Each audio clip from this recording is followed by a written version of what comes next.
नमस्कार, मैं अबरार खान यूट्यूब मंच से। दोस्तों, आज हम लोग बात करेंगे महाराष्ट्र की राजनीति पर, क्योंकि महाराष्ट्र की राजनीति जिस दिशा की ओर चल रही है, जो इस तरह की परिस्थिति वहाँ पर खड़ी हो रही है, वो ये बताती है कि मोदी जी को इस्तीफा देना पड़ सकता है अगर महाराष्ट्र का चुनाव वो हार गए, क्योंकि वहाँ पर स्थिति और परिस्थिति ऐसी ही बन रही है। वहाँ की राजनीतिक जमीन और कारपोरेट के लोग जिस तरीके से उनसे, मोदी जी से उनका विश्वास टूट रहा है, इसी पर आज हम लोग पूरी चर्चा करेंगे। तो जो भी नए साथी चैनल से जुड़े हैं, चैनल को सब्सक्राइब करें और ज़्यादा से ज़्यादा लोगों तक शेयर करें। तो बड़ा सवाल है कि महाराष्ट्र के चुनाव में हार के बाद, मुंबई गंवाने के बाद जो नई परिस्थिति आर्थिक तौर पर और पॉलिटिकल पार्टी के तौर पर जो कारपोरेट के सहारे बननी है, अगर वह डगमगा गई तो फिर अगला चेहरा कौन होगा? दूसरे के हाथों में अपनी गद्दी को सौंपने की तैयारी क्या हो सकती है? सारी सुई सोच की वो अटक गई। महाराष्ट्र के चुनाव को लेकर जहां की राजनीति बहुत साफ तौर पर बता रही है कि बीजेपी के लिए वहां 50 सीट जीत पाना बहुत मुश्किल है। एनडीए कितनी सीटों को जीत पाएगा, आप ये समझ लीजिए कि 100 का आंकड़ा छूना उनके लिए बहुत दूर की गोटी साबित होगी। इस देश में तमाम मंत्रालयों का मोनेटाइजेशन हो जाना चाहिए था। इस देश में 2 दर्जन से ज़्यादा कंपनियों का निजीकरण हो जाना चाहिए था। 24 बड़ी कंपनी और भी हैं जिनका डिसइन्वेस्टमेंट हो जाना चाहिए था, लेकिन नहीं हुआ। यह दौर जो है वो रिफॉर्म का है, आर्थिक सुधार का है, दुनिया की तीसरी सबसे बड़ी इकोनॉमी बनने का है, देश को विकसित बनाने का है, लैंड रिफॉर्म का है, जो नहीं हो पा रहा है। स्पेस रिफॉर्म की बात लगातार सरकार कर रही है। डिफेंस के क्षेत्र में रिफॉर्म का मतलब कारपोरेट के हाथों में प्रोडक्शन तक थमाने की स्थिति में सरकार आ चुकी है। और इन सब के बीच, चाहे वह एग्रीकल्चर का रिफॉर्म हो, इंडस्ट्रियल रिफॉर्म हो, इंफ्रास्ट्रक्चर का रिफॉर्म हो, इस देश के भीतर में मैन्युफैक्चरिंग सेक्टर में भी रिफॉर्म हो, तो रिफॉर्म का मतलब इस देश में आम लोगों की भागीदारी बिल्कुल नहीं, इस देश के कारपोरेट की वहाँ पर भागीदारी होगी और सरकार की नीतियाँ और कारपोरेट के भीतर की इसी तरह से ही सरकार चल रही है। एनडीए गठबंधन के भीतर के जो नए सहयोगी जो अभी जुड़े हैं, उनकी जो चाहत है उसमें खास तौर पर चंद्रबाबू नायडू को जितना पैसा चाहिए उतना पैसा दे पाने की स्थिति में दिल्ली सरकार नहीं है। और जिस कारपोरेट के आश्रय वह सोचते हैं कि अगर उन्हें काम दे दिया जाए तो उनका पैसा खुद उनके पास चलकर आ जाएगा, लेकिन उन कारपोरेट के साथ भी दिल्ली खड़ा होना नहीं चाहती। तब एनडीए के भीतर क्या यह बड़ी सोच चल रही है कि अगर महाराष्ट्र हारे, मुंबई हारे, कारपोरेट खिसकने लगा, तब क्या होगा? उन्हें कौन रोकेगा? राजनीति में अपनी गद्दी छोड़ना कोई नहीं चाहता और नई पीढ़ी के लिए तो बिल्कुल भी नहीं छोड़ना चाहता।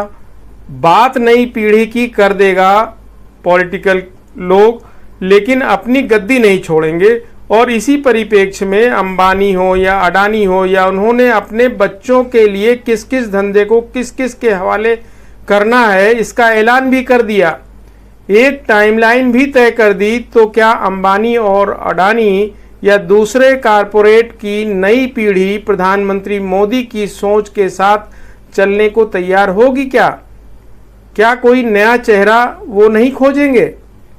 शेयर बाजार को लेकर राहुल गांधी जी का जो बयान था वो बहुत ही चौंकाने वाला था। जो खेल कारपोरेट के जरिए शेयर बाजार में हुआ, सरकारी कंपनियों के जरिए जो शेयर बाजार में खेल हुआ और लाखों करोड़ का खेल एक दिन में 24 घंटे के भीतर हो गया, वह पैसा कहाँ गया? उस पैसे पर किसकी पकड़ है? वो पैसा पॉलिटिकल तौर पर चलता है। सरकार और फाइनेंस मिनिस्ट्री खुद बता रही थी कि हम यह करेंगे, को बेचेंगे। उसमें सड़कें भी थी, पुल भी थे, उसमें रेलवे लाइन भी थी, उसमें एयरपोर्ट भी थे, पोर्ट भी थे, पावर सेक्टर भी था, कम्युनिकेशन भी था, माइन भी था, सब कुछ समाया हुआ था। इस दौर में यह सब थम गया या अंदरूनी तौर पर खेल चल रहा है। और अगर ये थमा है तो क्यों? क्योंकि उनके पास मैंडेट इतना नहीं आया, इस वजह से ये थम गया। और अगर अंदर खाने कोई खेल चल रहा है तो आने वाले दिनों में देखने को मिलेगा। भारत की जनता की ताकत जिस SBI में है, जिस LIC में है, जिस PSU में है, ONGC की ताकत है, NTPC की ताकत है, कोल इंडिया की ताकत है, SBI, LIC, ONGC, NTPC और कोल इंडिया, इसमें काम करने वाले लोग जो सरकारी कर्मचारी के तौर पर हों या सरकारी कॉन्ट्रैक्ट के तौर पर काम कर रहे हों, इनकी संख्या जो है अंबानी और अडानी की तमाम कंपनियों में काम करने वाले लोगों की तुलना में 50 गुना ज़्यादा है। यह इस देश का सच है। महाराष्ट्र की राजनीति में BJP हारती है या मोदी शाह की सियासत जो शिवसेना के बीच में से उन्होंने फाड़ कर दिया, शिवसेना का NCP को भी बीच में से 2 कर दिया। इसके बावजूद सत्ता दिल्ली के पास रहे और इस पूरी प्रक्रिया में राज्यपाल जो वहां के थे उन्होंने खुले तौर पर गैर संवैधानिक काम, गैर कानूनी काम किया और न्यायालय ने इस पर मोहर लगा दी। लेकिन सुप्रीम कोर्ट यह नहीं कह सका कि राज्यपाल ने गैर कानूनी काम किया है। तो मुख्यमंत्री पुराना बनना चाहिए, उद्धव ठाकरे थे। एक टेक्निकल एस्पेक्ट उसमें फंसा दिया कि उन्होंने इस्तीफा क्यों दिया। कल्पना आप कर सकते हैं इस बात की? इस देश के दूसरे राज्य में भी ऐसा नहीं होता, लेकिन सिर्फ महाराष्ट्र में क्यों और मुंबई में क्यों? मुंबई यानी BMC के चुनाव में 2.5 साल की देरी हो चुकी है। BMC का जो बजट होता है वह बजट 5 साल के लिए आता है, तो हर साल एक एक बजट करके चलता है। लेकिन उन सब के बावजूद भी साल दर साल बजट में काम नहीं चलता है। तो BMC में इसलिए 5 साल जो इलेक्शन होता है, अगर 2012 के चुनाव को देखें तो शिवसेना 75 सीट जीती थी, भारतीय जनता पार्टी 31 सीट जीती थी। यहाँ कुल मिलाकर 227 सीटें हैं। 114 में सरकार बन जाएगी। इन्होंने मिलकर दाएं बाएं से करके BMC में अपना कब्जा कर लिया। 2017 में शिवसेना 84 सीट जीती और BJP 82 सीट जीती। दोनों मिलकर आते हैं, राजनीतिक घटनाक्रम बदलते हैं। उसमें मुंबई और महाराष्ट्र पर कब्जा करना है तो फिर BMC चुनाव नहीं होते हैं। और BMC का चुनाव के साथ साथ BMC का बजट देख लीजिए अब आप कि 2022 में जो बजट था वो 45,000 करोड़ का था और उसके अगले साल 2023-24 में 52,000 करोड़ का बजट। जो मुंबई की सड़कों पर आप जब चलते हैं, कितने गड्ढे हैं, कितनी परेशानी है, क्या मुश्किल है, BMC कुछ भी नहीं करती है। इलेक्शन ही नहीं होने देंगे क्योंकि इस देश के कैपिटल इकोनॉमी, कैपिटल और कारपोरेट का अड्डा मुंबई ही है। दुनिया में तीसरे नंबर का मुंबई शहर है जहां सबसे ज़्यादा बिलियनियर्स रहते हैं। बात इससे भी नहीं बनेगी। असल सवाल तो यह है कि कारपोरेट जो है वो डरा हुआ क्यों है। मोदी और शाह उस गुजरात से आते हैं जिस गुजरात से अंबानी और अडानी भी आते हैं, और उसके बाद 18 और कारपोरेट हाउसेस हैं जो गुजरात के ही हैं। डायमंड किंग भी वहीं से आते हैं।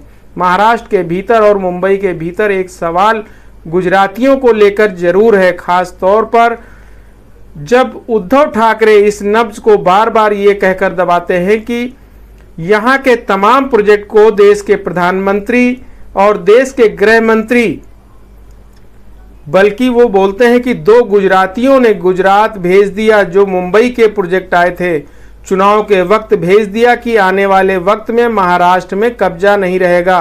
कारपोरेट की घबराहट यह है कि दुनिया का जो पूरा पैसा भारत के भीतर आता है 80% पैसा मुंबई शहर में आता है और वहां से वो डाइवर्ट होता है।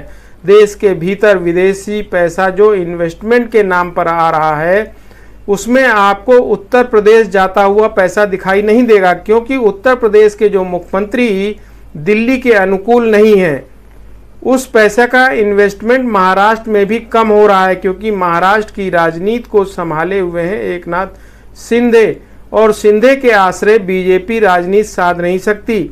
और इस पूरी प्रक्रिया के भीतर में चंद्रबाबू नायडू और नीतीश कुमार के आश्रय जो दिल्ली की सरकार टिकी है, और उन्होंने जो अपनी मांग की थी कि हमें यह चाहिए, वह कह तो दिया गया लेकिन कुछ भी दिया नहीं गया है।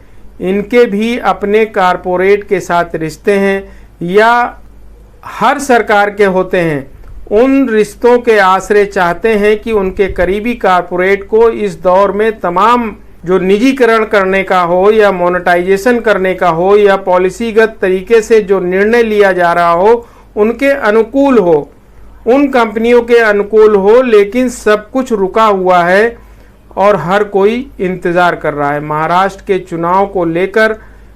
उस चुनाव का रिजल्ट क्या होगा, ये आने वाला समय ही हम लोगों को बताएगा। बड़ी महत्वपूर्ण है कि महाराष्ट्र में चुनाव इस बार होगा तो वहां पर भारतीय जनता पार्टी को सिर्फ 32 सीटें ही आ सकती हैं, जबकि वहां पर उनको मिला था 82 सीट। लगभग 50 सीटें कम हो जाएंगी। ये घबराहट है उनकी। विधानसभा चुनाव है जहां अपने बूते सत्ता में आने की स्थिति में नहीं है। जब बाला साहब ठाकरे थे, उनका कहना था कि जो लोग यहाँ रह गए उनमें चाहे यूपी के भैया ही क्यों ना हो, या फिर एक वक्त में जो कहते थे कि लुंगी पुंगी बना देंगे, उसमें दक्षिण भारत के भी क्यों ना हो, तो सभी को मिलाकर वह जान गए कि आने वाले वक्त की राजनीति में सबको साथ लेकर चलना है। कारपोरेट भी अब पैसा सरकार जो मौजूदा है वहाँ पर उनको नहीं देना चाहता। वो चाहता है पैसा दिल्ली पहुँचे और दिल्ली से ही चीज़ें चले। लेकिन दिल्ली अगर इस बात पर अटक गई है कि राजनीति पैसे के आश्रय हो सकती है, क्योंकि जब शिवसेना टूट रही थी तो सवाल सिर्फ सीबीआई ईडी का नहीं था, 25 से 50 करोड़ रुपए देने का भी जिक्र हो रहा था। उस दौर में खुले तौर पर शिवसेना ने आरोप लगाया था। संजय राउत तो बाकायदा बता रहे थे कि देखिए 25 से 50 करोड़ रुपया बांटे गए हैं, तभी ये शिफ्ट हो रहे हैं। ये जब पार्टियां टूटी थी शिवसेना की और एनसीपी की, उस टाइम पर ये आरोप संजय राउत जी ने लगाया था। झारखंड में भी अब आप देख लीजिए, चंपई सोरेन बीजेपी में जा रहे हैं, 30 तारीख को वो ज्वाइन करेंगे। और पैसों को लेकर क्या खेल होता है, इसको लेकर हेमंत सोरेन ने भी जिक्र कर दिया है। जो कोर वोटर है बीजेपी और महाराष्ट्र में रहने वाले, बीजेपी के जो महाराष्ट्र में रहने वाले, वह भी नहीं सट पा रहा है कि जब तक आप महाराष्ट्र की ज़मीन पर मराठी राजनीति को जगह नहीं देंगे और मोदी और शाह के आश्रय अपनी बिसात बिछाएंगे तो मुश्किल होगी। और उसके उलट असर क्या है, भिवंडी का इलाका हो या मालेगांव का, शिवसेना को वोट क्यों जा रहा है? यह कौन सी परिस्थिति एक झटके में बदल गई है? अब एक विकास का काम आप लोग सुन लें कि नल से जल में कहां कहां काम पूरा हुआ है, इसको भी आप समझ लें। गोवा सरकार के दस्तावेज कहते हैं कि गोवा में पूरा हो गया काम, गुजरात में पूरा हो गया, हरियाणा में पूरा हो गया, पौंडीचेरी में पूरा हो गया, दादर नगर हवेली में पूरा हो गया, दमनदीप में हो गया, अंडमान निकोबार में पूरा हो गया। लेकिन नहीं हुआ तो वो उत्तर प्रदेश में नहीं हुआ, बिहार में नहीं हुआ, मध्य प्रदेश में नहीं हुआ, राजस्थान में नहीं हुआ, पश्चिम बंगाल छत्तीसगढ़ में नहीं हुआ और झारखंड और कर्नाटक में भी नहीं हुआ। प्रधानमंत्री मोदी 13-14 के भाषण में खुले तौर पर महाराष्ट्र में सेना को वसूली पार्टी कहते थे और कारपोरेट से वसूली कारपोरेट के तर्ज पर पॉलिटिकल पार्टी करती हैं, लेकिन उसको गैर कानूनी तरीके से इलेक्टोरल बॉन्ड में जिस तरीके से तब्दील किया गया वह एक चेहरा था, दूसरा चेहरा पीएम केयर का था। क्योंकि उस दौर में जानकारी दी गई कि 3000 करोड़ से ज़्यादा इस देश के भीतर में ऑक्सीजन सप्लाई, वेंटिलेटर बेड, पर खर्चा किया गया, उसमें खास तौर से महाराष्ट्र में जो 72 ऑक्सीजन सप्लाई का सिस्टम लगाया गया, वेंटिलेटर का जो पूरा मामला था, उसमें पिंपरी चिंचवाड़े इलाके में म्युनिसिपल कॉरपोरेशन हॉस्पिटल में 17 लगाए गए थे और आज तक वो काम नहीं कर रहा है। ऐसे आंकड़े अलग अलग जगहों से अलग अलग तरीके से निकल कर आए, यानी एक पूरा गिमिक इस देश के भीतर में रिफॉर्म के नाम पर जो क्रिएट किया गया, उसने साफ बता दिया कि कारपोरेट को मुनाफा देना और उसके जरिए राजनीति साधना, उसकी पूंजी के आसरे टिके रहना और उसकी पाइपलाइन को किसी दूसरी पॉलिटिकल पार्टी तक न पहुंचने देने की सोच जो होनी चाहिए, पहली बार कारपोरेट भी अब इसे समझने लगा है कि क्या वाकई अगर महाराष्ट्र में बीजेपी हारती है, मुंबई पर इंडिया गठबंधन का कब्जा हो जाता है और दिल्ली में आप अल्पसंख्यक के तौर पर हैं, वहाँ पर एनडीए के भीतर में बार बार आवाज़ आ रही है अलग अलग माध्यमों से, हमारा ये काम, हमें इतना पैसा चाहिए, रास्ता क्या होगा। महाराष्ट्र चुनाव सही मायने में दिल्ली की कुर्सी की चाबी है और उसी कुर्सी की चाबी को किसको सौंपना चाहिए, इसको लेकर चिंतन मनन एनडीए के भीतर भी है और संघ के भीतर भी है, क्योंकि संघ भी कारपोरेट को समझ चुकी है। जो संघ के करीबी है लेकिन बीजेपी में उनको हाशिए पे ढकेल दिया गया, वह भी कारपोरेट के साथ रिश्तों को निभाते हैं। उसमें भी महाराष्ट्र या नागपुर के नेता हैं, लेकिन कारपोरेट को लेकर राजनीतिक कशमकश दिल्ली की सत्ता को प्रभावित करेगी। यह सच महाराष्ट्र चुनाव खत्म होने दीजिए, आपकी आंखों के सामने ही होगा। तो ये आप समझ लीजिए कि जिस तरीके से आज के समय पर महाराष्ट्र को लेकर के जो कशमकश बनी हुई है और कारपोरेट जगत में एक जो कशमकश बनी हुई है, जो ये बात समझ रहे हैं कि अगर महाराष्ट्र भारतीय जनता पार्टी के हाथ से निकला तो उनका व्यापार भी बहुत ज़्यादा बाधित होगा। उसको लेकर के वो चिंतन कर रहे हैं, मनन कर रहे हैं कि उन्हें आगे क्या करना चाहिए। तो ये सारी स्थिति आने वाले चुनाव में क्लियर हो जाएगी। बहुत बहुत धन्यवाद। जो भी नए साथी चैनल से जुड़े हैं, चैनल को सब्सक्राइब करें और ज़्यादा से ज़्यादा लोगों तक शेयर करें।